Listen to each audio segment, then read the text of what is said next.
My name is Elise Rowan, and I'm 36 years old. If you'd looked at my life on paper a few months ago, you'd probably have said something like, she's fine, she's safe, she's got it together. Decent apartment in a quiet building, plants that only died if I forgot to open the blinds for a week, every bill on autopay. My car wasn't fancy, but it started every single morning, even when the weather and traffic were both miserable. I contributed to my retirement account like it was a religion, even when it meant saying no to trips my friends swore we'd tell our future kids about someday. None of that happened by accident. I built my life one spreadsheet at a time: rent, groceries, emergency fund, Roth IRA. It wasn't glamorous, but it was mine. I was the sensible one, the friend with jumper cables in the trunk and a backup charger in her bag. The emergency contact people wrote down on forms because they knew I'd actually answer and actually show up. And for almost 4 years, I thought I was also the woman in a normal, stable relationship. I met my boyfriend, Darren, through work connections, a friend of a colleague. We crossed paths at a networking event where the appetizers were terrible and the name tags kept falling off. He was easygoing, funny in a low-key way, said he liked how I actually seemed like a grown-up in a room full of overgrown teenagers in blazers. We started casually. Drinks after work here and there, a movie, a lazy Sunday afternoon that turned into ordering takeout and falling asleep on my couch. By the 6-month mark, it had become serious without us ever having a big, dramatic conversation about it. It just settled into place. After 2 years, he moved into my apartment. It felt natural at the time. He brought his coffee grinder and his too-big TV. I cleared space in my closet and bathroom drawers. We split rent and utilities, though I handled actually paying them because, well, that's what I do. We built routines, shared grocery lists, alternating who did the dishes, talking about the future in vague, comforting shapes. Maybe a dog someday. Maybe a bigger place when the lease was up. Maybe a wedding eventually, when the timing was right. Nothing flashy, nothing chaotic. Just 2 adults building something, or so I thought. Around late November, something changed. The first time I really noticed was a Wednesday. He texted me around 6, running late, don't wait up, grabbing food with a friend. I was already chopping vegetables, so I just sighed, wrapped up what I'd prepped, and threw together a smaller dinner for one. I ate while scrolling, half watching some show on my laptop, the way you do when you're not really watching anything at all. By 11:30, I was still awake on the couch, more out of habit than any real intention to wait up. I heard his key in the lock, the soft click of the door, his footsteps on the hardwood. "Hey," I called from the couch. "How was your night?" "Fine. Tiring." He shrugged off his coat, but something about his movements felt stiff, careful. "Where'd you guys end up?" I asked, just making conversation. He froze halfway through pulling his sleeve inside out. "Out with friends," he said. "Which friends?" I pressed lightly, smiling so it didn't sound like an accusation. He sighed, the kind of exaggerated exhale people use when they want you to know you're being annoying. "Does it matter, Elise? I was with my best friend. She's going through something and needed to talk." "Oh." I sat up a little. "Is everything okay with her?" "It's personal," he said quickly. "I don't want to get into it right now." He hung his coat, grabbed a glass of water, and walked straight to the bedroom like the conversation had never started. I stayed on the couch, suddenly very aware of the empty takeout container and the cold light from my laptop screen. There was this small, sharp feeling in my chest, like I'd done something wrong just by asking a normal question. That became the pattern. He'd leave after work, or randomly later in the evening, come home past midnight, and offer up the same vague answers. Out. Helping a friend. Don't wait up. Always with that thin edge in his voice if I asked for anything more specific, like I was shining a flashlight somewhere I wasn't supposed to. By mid-December, it was happening 3 or 4 times a week. Most evenings, it was just me and the hum of the fridge. I'd sit at our small kitchen table with my laptop open, the glow of a spreadsheet reflecting off my glasses, and my eyes would keep drifting to the empty chair across from me. I'd text him, "What time are you thinking you'll be back?"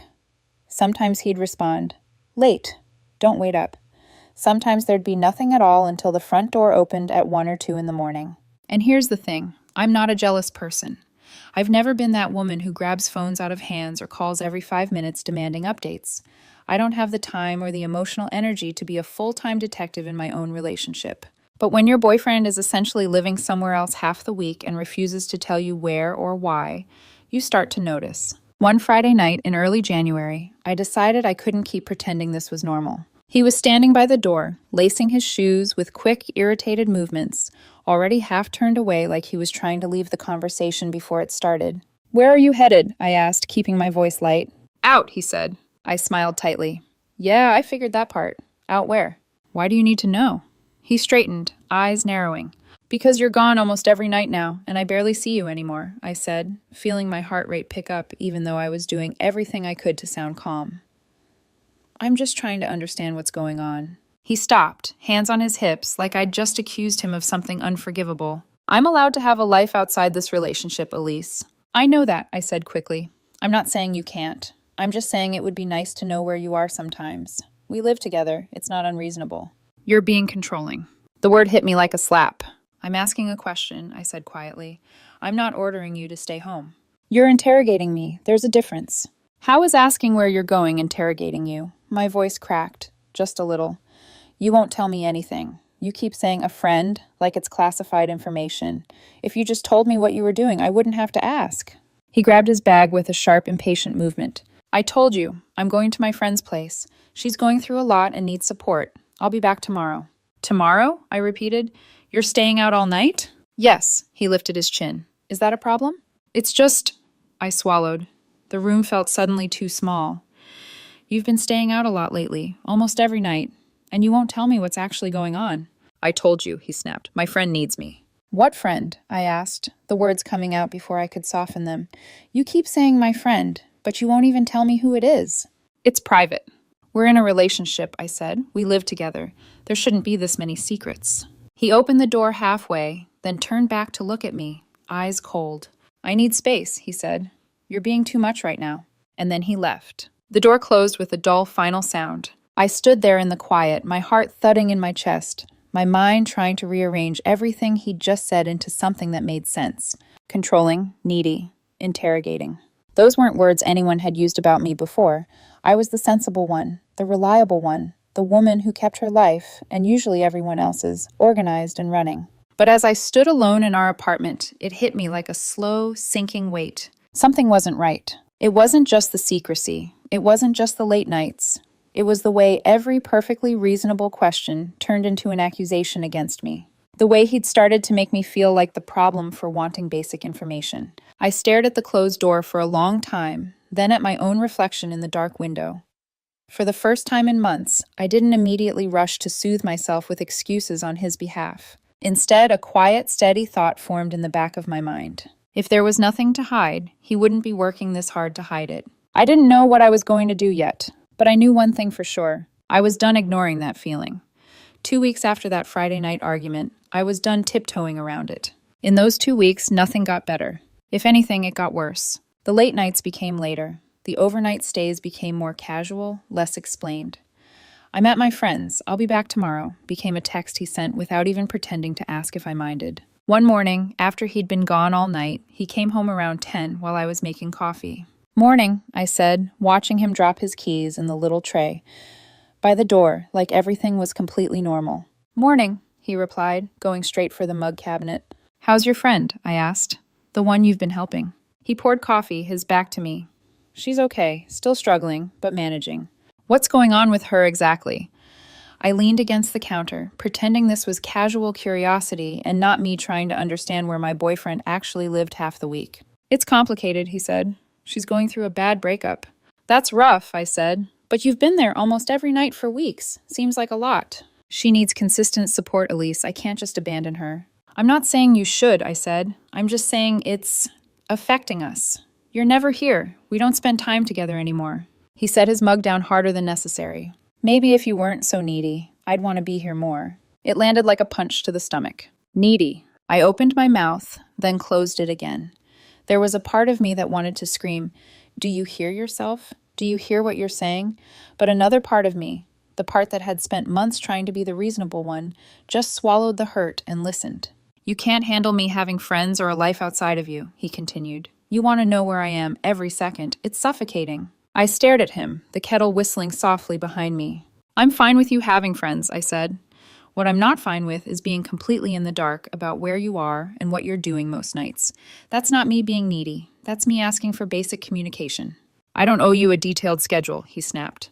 I'm not asking for a schedule, I said quietly. I'm asking for honesty. He picked up his mug again, glare sharp. I'm being honest. You just don't like the answer. What answer? I asked.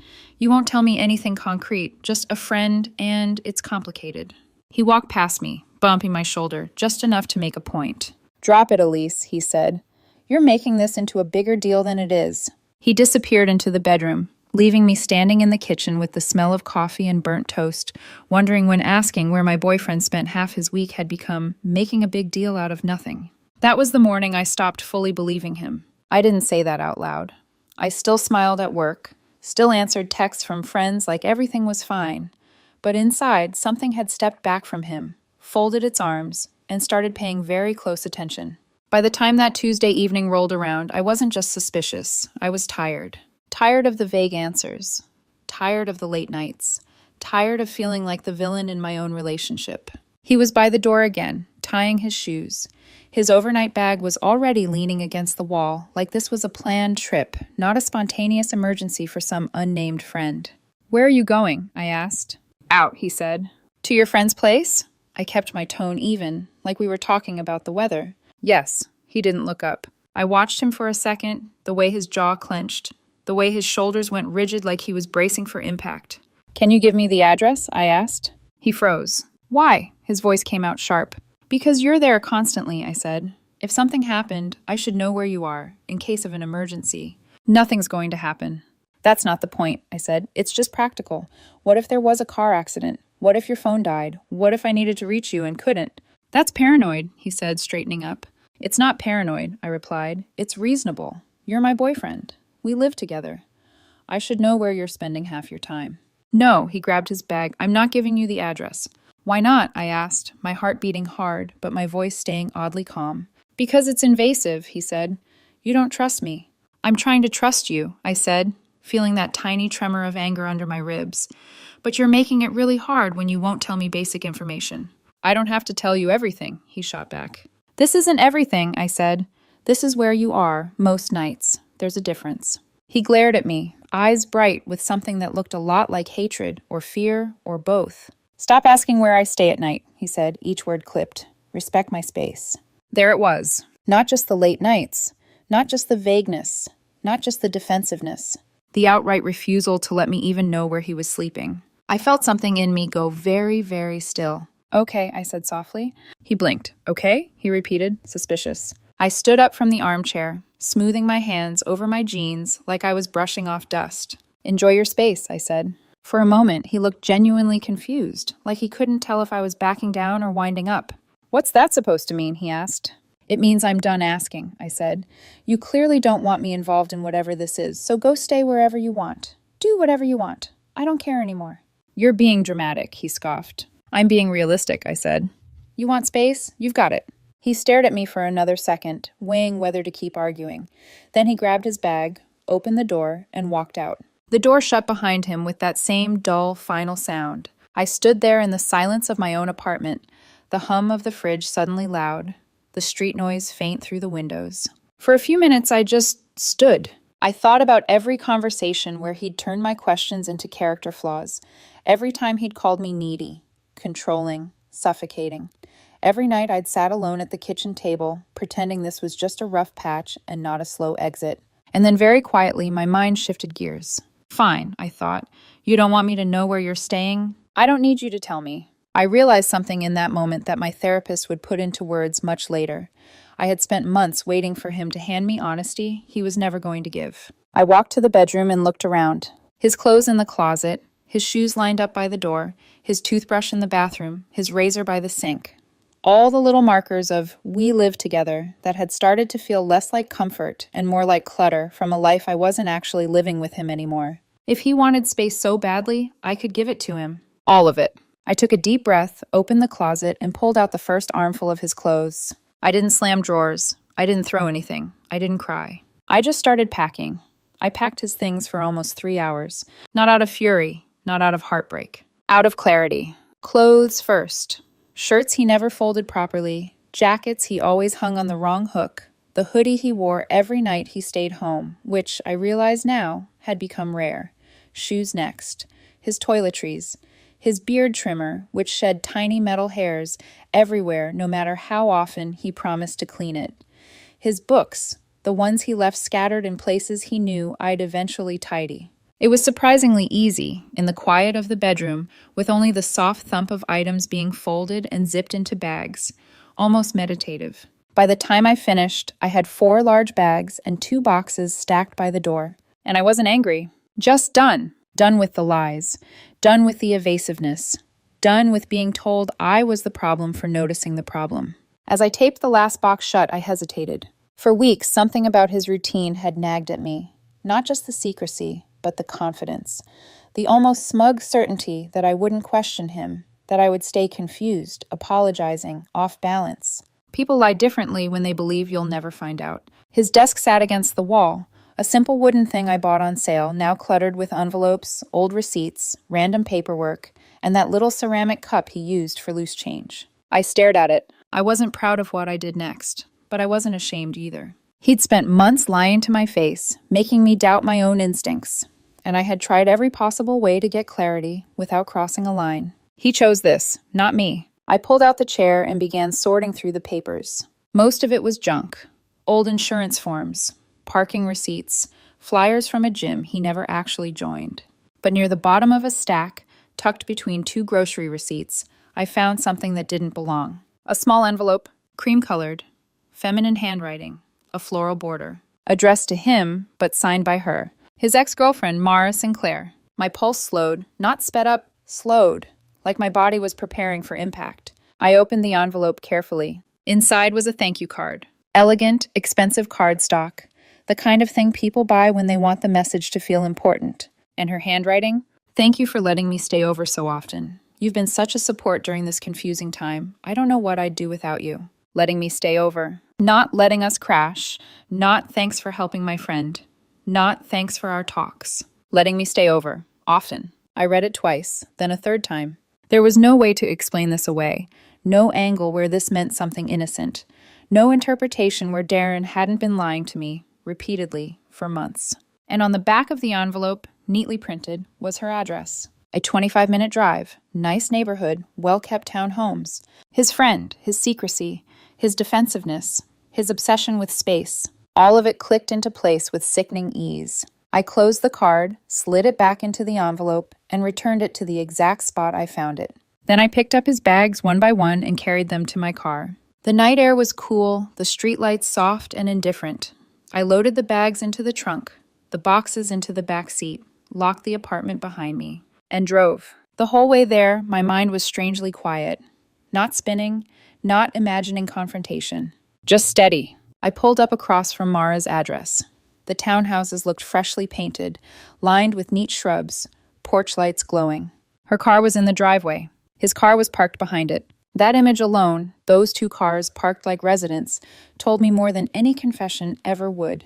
I got out, grabbed one bag, then another, then the boxes, carried them all to the porch, step by step, placing them neatly, almost politely, in front of her door. My hands didn't shake. When everything was arranged, I stood there for a moment, looking at the pile. 4 years of his belongings, 4 months of his lies, 1 final delivery. I reached out and pressed the doorbell. 1 firm ring, then I turned and walked calmly back to my car. I had just buckled my seatbelt when I saw the door swing open in my rearview mirror. First, Mara stepped out, tall, slim, her face illuminated by the porch light. Behind her, Darren appeared, the 2 of them framed in that warm light, staring at the bags he never expected would arrive at that doorstep. Mara's expression went from curiosity, confusion, realization, dread. Darren's went from shock, panic, anger, something hollow and terrified underneath all of it. I didn't give them the satisfaction of turning around. I put the car in drive and gently pulled away. No screaming, no scene, no begging, no explanation owed or needed. By the time I reached my apartment again, the locksmith had already confirmed he was on his way. I paid extra for same-day service because clarity without boundaries is just chaos. By 9 p.m., the locks were changed. By 10 p.m., the first calls came in. 15 missed calls in a row. Then texts from new numbers when I started blocking the old ones. What the hell did you do? Answer your phone. We need to talk. You can't just kick me out. I'm coming over. We're discussing this like adults. I didn't respond. Not one word. At midnight, I heard knocking, then pounding. Elise, open the door, right now! I didn't move. I picked up my phone, turned on white noise, and put it face down beside me. And for the first time in months, I slept without wondering where he was. The next morning, sunlight woke me before my alarm did. For a moment, I forgot everything. I stretched, rolled to the other side of the bed, and didn't feel the usual weight of his overnight bag sitting on the floor. Didn't hear the faint sound of him breathing in his sleep. Didn't smell his cologne lingering in the sheets. The space was empty, quiet, clean, peaceful. Then I saw my phone. 37 missed calls, twice as many texts, and a voicemail from an unknown number that started with, "Elise, what the hell is wrong with you?" Deleted. I made coffee instead. Real, slow brew coffee. My favorite mug. My exact amount of sugar. No compromise. No adjusting to someone else's preferences. It was almost luxurious. By the time I sat down at the kitchen counter with my first sip, my phone was buzzing again. I didn't look. I didn't need to. I wasn't curious anymore. Eventually, I did open it, not to read anything, but to block the new numbers, like swatting away mosquitoes. Annoying, but hardly a threat. I thought that was going to be the end of it. I was wrong. Around noon, a number I didn't recognize called me. I answered without thinking, expecting it to be work. Hello? The voice on the other end was sharp, indignant, and familiar. What did you do to my son? Ah, his mother. I leaned against the counter, sipped my coffee, and waited for her to finish inhaling outrage. Good morning, I said calmly. If you're calling about Darren's living situation, I moved his belongings to where he's been staying. Staying? She repeated. He told me you threw him out for no reason, that you changed the locks, that you blindsided him. I didn't blindside him, I said. He's been spending nights at another woman's house for months. I simply made things official. That's not true, she snapped. He told me he was helping a female friend who was going through a breakup. Yes, I said, Mara, his ex-girlfriend. Silence. Not a crackling phone glitch silence. A heavy, guilty silence. He was helping her, she tried weakly. He was staying with her, I corrected. Another hollow pause. I could practically hear her scrambling to reform her narrative, trying to find an angle that made all of this my fault. He still loved you, she insisted. He didn't love me enough, to be honest. Elise. I've returned his things, I said. The relationship is over. Please don't call me again. I hung up before she could respond. Then I blocked her number too. Right after that, more texts came from unknown numbers. Long paragraphs. Some insults. Some pleadings. Some half-baked explanations. Some guilt trips disguised as concern. I blocked them all. That evening, someone buzzed my apartment from downstairs. BZT, BZT, BZT. 5 times before I walked over and checked the camera feed. It was his brother. He looked irritated, arms crossed, jaw set like he was preparing for a lecture. I pressed the intercom button. I'm not opening the door, I said. We need to talk, he replied, leaning toward the camera. You can't just end things like this. He's devastated. You're overreacting. You need to talk to him in person. No, I said. I really don't. This isn't reasonable, he pushed. You're throwing away 4 years over a misunderstanding. I let out a small breath through my nose. What misunderstanding? I asked. He opened his mouth, then closed it. He clearly had no answer. Darren hadn't told him anything real. He said you wouldn't listen, the brother tried again. He had months to talk, I said. Every time I asked where he was, he lied. That's not miscommunication. That's betrayal. He wasn't cheating, he argued.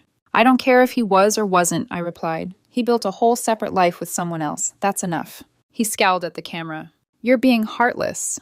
I'm being done, I said. Please leave. If you don't, I'll call building security. He muttered something under his breath and walked off. I didn't feel triumphant. I didn't feel shaken. Just tired. But the kind of tired you feel after finishing something exhausting. Something overdue. For the next week, Darren tried everything. He showed up at my workplace. I had security escort him out. He tried messaging me through mutual friends. I told those friends that if they kept relaying anything from him, I'd have to distance myself. Most understood. The ones who didn't, well, I let them drift. On day 8, a mutual friend I actually respected called me. Someone who rarely took sides. Someone who'd known us both long before we were a couple. Elise, she said, I heard something happened. I'm sure you did, I said. She's telling people, the friend continued carefully, that you overreacted, that you kicked him out over nothing. Is that what she believes? I asked with a small laugh, or what he told her. The friend hesitated. So what actually happened? He's been staying at his ex-girlfriend's house 3 or 4 nights a week, I said plainly, for months. He lied every time I asked. He made me feel crazy for noticing. A long silence. Finally, she said quietly, he didn't mention any of that. Of course he didn't. Are they together? The friend asked. I don't know, I said, and I don't care. The point is, he lied, repeatedly, while using my apartment as a storage locker and emotional safety net. She exhaled slowly. That's messed up. Yeah, I said. I thought so too. What are you going to do now? I already did it, I said. I moved on. She was quiet, then said, I'm sorry this happened, Elise. For what it's worth, you're not crazy. Anyone would have reacted the same. Her validation settled over me like warm water. Thank you, I said softly, and I meant it. A few days later, I ran into one of Darren's old friends at a coffee shop. Someone who'd always been polite, if not particularly close to me. She looked uncomfortable the moment she spotted me. Elise, she said, shifting her bag on her shoulder. Hi. Hi, I said, stirring my tea. I heard what happened, she said awkwardly. I just want you to know, I think you did the right thing. I raised an eyebrow. Do you? She nodded hesitantly. He's been living with her for 2 months now. Ah, so that was the timeline. Living with her, I repeated. Yeah, and she keeps telling everyone they're not together, but they go everywhere together, post everything together. Honestly, it looks like a relationship to me. Did you tell her that? I tried, the woman grimaced. She said I was judging her. I lifted my mug. Well, I said, some people can't stand the mirror. She didn't argue. Some of us know what really happened, she added. She can say whatever she wants. Anyone paying attention knows the truth. I appreciate that, I said. Are you okay? She asked. I smiled, small but real. I'm getting there. She nodded and left, looking relieved to have said her piece. I sat there for a moment, letting the steam from my tea warm my face, letting it sink in. Everyone had an opinion. Everyone had a version. Everyone had a story. But only one thing mattered. I wasn't in his story anymore. And for the first time in a long time, that felt like freedom. In the weeks that followed, something strange happened. My life got quiet. Not the lonely kind of quiet, not the echoing kind that makes the walls feel closer. A clean quiet, a peaceful one, a quiet where I could hear myself think again. For the first time in months, my evenings belonged to me. My weekends belonged to me. My home felt like mine again, not a halfway house for someone who slept somewhere else but still kept their stuff in my closet. I went back to the gym, not obsessively, just consistently, moving my body in ways that felt good instead of punishing. I pulled out my little cast iron skillet and started cooking again. Real meals, the kind that made the apartment smell warm and safe.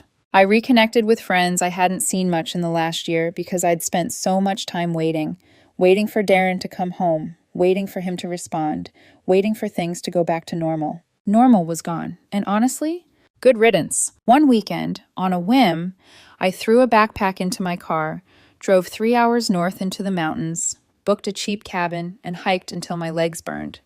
I slept with the window open and woke up to cold air and birds. No missed calls, no text demanding explanations, no emotional landmines waiting for me. Just freedom. When I got home, I decided it might be time to talk to someone, not a friend.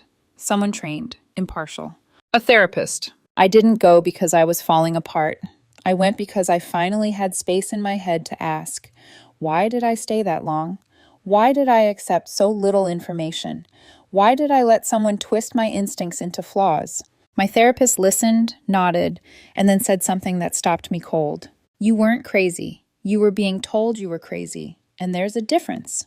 I sat with that for days. Because that was it. That was the whole truth wrapped neatly in one sentence. I wasn't needy. I wasn't controlling. I wasn't suffocating. I just wanted honesty. And someone who did not want to give it found it easier to attack the questioner than the lie. After that session, everything became sharper, clearer. My boundaries, my instincts, my self-respect. 2 months after I'd dropped Darren's things at Mara's place, I heard through a mutual acquaintance that they'd finally gone public. A picture of them at a brewery, his arm around her waist, her caption something nauseating like, "Finally found someone who truly understands me." I laughed when I saw it, not bitter, not wounded, just amused. It was always going to be her. The only surprise was how long he'd tried to keep both lives going at once. A few weeks later, a friend convinced me to go on a date. Not rebound, not revenge. Just a date. The guy was nice, easy to talk to, funny without trying so hard, normal in a way that felt refreshing instead of boring. Over dinner, he asked gently, So, what happened with your last relationship? I gave him the short version. He started staying at another woman's house 3 or 4 nights a week, I said, and wouldn't tell me where he was. I found proof, dropped his things off there, changed the locks, and moved on. The guy blinked, then nodded slowly. Yeah, he said, lying is a deal breaker. Simple, direct. No twisting my intentions. No pretending reasonable questions were interrogations. We went on 2 more dates. It didn't become anything serious, but it reminded me that honesty exists. Decency exists. People who communicate exist. And I hadn't imagined all of that. One afternoon, months after everything had settled, a coworker asked me casually if I missed Darren. I didn't even have to think. No, I said, not even a little. Because what exactly would I be missing? Someone who lied daily? Someone who made me question my own sanity? Someone who accused me of being controlling for wanting to know where he slept? Someone who turned every question into a flaw of mine? No, I didn't miss that. I didn't miss feeling like my chest was in a knot every time he left the apartment. I didn't miss sitting alone at the kitchen table, staring at the empty chair, telling myself not to worry. I didn't miss tiptoeing around his moods, pretending everything was fine when every instinct screamed otherwise. What I had now, quiet mornings, peaceful evenings, a home that was actually a home, was worth more than anything I lost. People sometimes asked if I ever found out whether he and Mara were physical before I left. Honestly, I didn't care. The emotional betrayal was enough. The secrecy was enough. The months of lies were enough. Whether they crossed the final line before or after I walked away didn't change a thing. He had already checked out. He had already left the relationship. I just happened to be the last to know. I stopped looking for closure from him. I stopped checking social media. I stopped monitoring mutual friends' updates. I blocked everyone connected to him, not out of spite, out of self-preservation. I started over. And now, at 36, living alone in my clean, quiet apartment, waking up without dread, coming home without guessing games, I feel something I hadn't felt in a long time. Peace. Not the fragile kind that breaks when someone slams a door. The sturdy kind you build yourself. One clear boundary at a time. One truth at a time. One decision to walk away when someone shows you exactly who they are. People ask sometimes if I regret how I ended it. I don't. There was no dramatic confrontation. No screaming match, no final pleading conversation, no chance for him to manipulate the narrative again. Just clarity, a door closing, a quiet night of uninterrupted sleep, and a life that became mine again. If I learned anything, it's this. Sometimes trusting yourself means letting go before someone else gives you permission. Sometimes the most powerful thing you can say is nothing at all. And sometimes the cleanest endings come when you stop chasing explanations and simply choose peace. I chose it, and I'm not giving it back.